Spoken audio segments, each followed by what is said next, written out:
It's a Blade Radio Show here on the Music Star Worldwide, part of the Star Networks. And played some Yes there from the Big Generator CD, early 90s, no, late 80s actually. I remember we did a live broadcast at Sharon Harris Nuclear Plant. You know, the Big Generator, when that thing first came out, it was pretty darn exciting. It was. And I know two Yes lovers. When I think of Yes and when I play Yes, I think of two people who are the biggest Yes fans that I know. And my brother Nick is one of them, who lives in Pittsburgh now. And he and I together have seen plenty of Yes shows together. And when I say Yes shows, I combine Yes shows as one word. And if you're a Yes fan, you know what that means. But we've seen plenty of Yes shows together, and we both love Yes. He probably more than I. You know, and I do love a Yes lover. I love anybody that loves Yes. But the other is an old friend of mine named Scott Bluebond.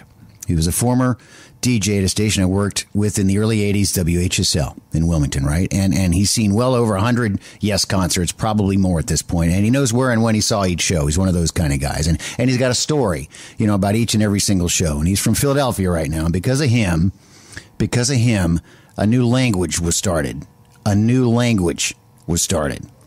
He pronounces short O's as, you know, kind of a Midwestern kind of thing. And one day we were all gathered around and we were listening to him on the air because he was a part-time guy, and he did this live break with, coming up in the next half hour, Rad Stewart, Bab Seeger, ZZ Tap, and then he wraps it up with a killer fag hat.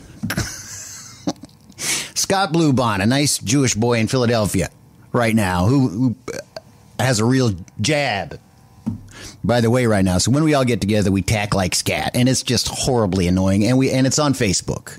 You know, we spell it like that now. But you think about it as we get older, it's all about your memories, right? And some you just beat to death. You know, before that, Van Halen from Fair Warning, Push Comes to Shove. Jeffrey Horton of the great Van Halen tribute band Fair Warning says this. Check this review out of Push Comes to Shove. It goes straight from the strings to my soul. The composition based on a standard 1-4-5 with a jazz modulation that hangs on the 4 and gave Lydian a whole new interpretation. Now, how about that? It's almost reminiscent of George Harrison's work, it says here in this review of Push Comes to Shove from Van. That's a fan baby for sure. This is Fair Warning. I remember a couple of years ago, the Van Halen tribute band with a sample from the 96 Rock Days. And the Honorable Jeffrey Van Horton in the band, and the Honorable Michael Callahan on the vocals. All flavors and push-ups too. I'm your ice cream man, baby.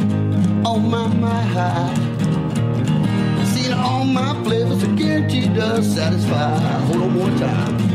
Well, I usually passing by just about 11 o'clock. I never stop. I usually passing by just about 11 o'clock. Well done, fellas. And if you let me cool you one time, you be my regular stop. All right, boys, let's get it. And so the great rock question ends here on the Blade Radio Show. With this monumental rock statement, the question is, Sammy or Dave? And the answer is this, Sammy and Dave. That is the answer. Two different bands, both incredible. The groundbreaking Edward Van Halen on guitar. And I say groundbreaking because Robbie Krieger of The Doors said so. I love that Van Halen one where he does that I forget what it's called. Is it Eruption? Yeah, Eruption. We just confirmed it. Yeah. He did, didn't he? Boy, that's such validation. It is total validation. We'll explain that. Who else said that? Well, we did. Oh, you did that. Okay. Just a couple weeks ago from Robbie Krieger. I think Van Halen is an underrated guitar. You know, he really he came up with a whole new thing, and a lot of people copy him, and he was the originator. So if Robbie Krieger, The Doors, says that, it's done. But anyway, the point is this. It's Sammy and Dave. It's Sammy and Dave, two different bands. Done. Buffalo Killers. I do welcome you to the new Blade Radio Show.